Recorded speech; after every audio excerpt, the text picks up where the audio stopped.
Look, let's say you're socially anxious. Okay, so what happens when you're socially anxious? You go to a party, your heart's beating. Why? The party is a monster. Why? Because it's judging you. And it's judging you, it's putting you low down the dominance hierarchy, because that's what a negative judgment is. And that interferes with your sexual success. And that means that you're being harshly evaluated by nature itself. Right? So you are confronting the dragon of chaos when you go into the social situation. And so what do? You're like this, right? You hunch over, and that's low dominance. I'm no threat. It's like, well, that's not going to get you very far. You know, but that's a logical thing to do in the face of a tyrant. So I'm no threat. You know, you look at the king and you're dead. I'm no threat. I'm hunched over. And then what's happening internally? What are people thinking about me? What are people thinking about me? Am I looking stupid? Am I looking foolish? Geez, I'm awkward. I hate being here. Man, I'm sweating too much. It's all internalized, right? It's all self-focused. The eye isn't working. What do you tell people? Don't stop thinking about yourself, because you can't. It's like, don't think of a white elephant. White elephant, white elephant, white elephant. You can't tell someone to stop thinking about something because they get caught in a loop. What you do with socially anxious people is you say, look at other people. Look at them, right? Why? Because if you look at them, you can tell what they're thinking. And then unless you're terribly socialized, and some people are. Some people have no social skills. And so the reason they can't go to a party is because they don't even know how to introduce themselves. Like no one ever taught them how to behave. And so they're really good candidates for behavior therapy, because you walk them through the process of how you actually manifest the procedures that are associated with social acceptability.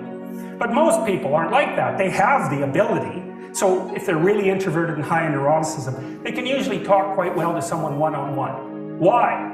Because they look at them. Well, if I look at you, it's another thing to do if you're ever speaking to a group of people. Never speak to the group of people. That doesn't exist. You talk to individuals, and then they reflect for you the entire group, because they're all entrained. So you look at one person, they broadcast to you what everyone's thinking, and you know how to talk to one person. So it's easy.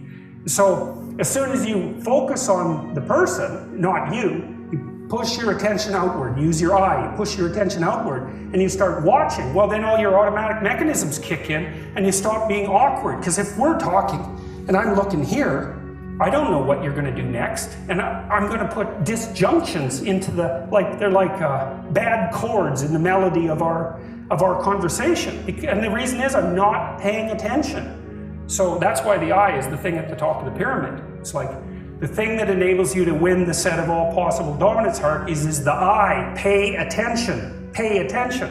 That's the critical issue. That's why the Egyptians worshipped Horus. That's why Horus was the thing that rescued Osiris from the depths. It's the capacity to pay attention. What do you pay attention to most? What your right hemisphere signals as anomalous.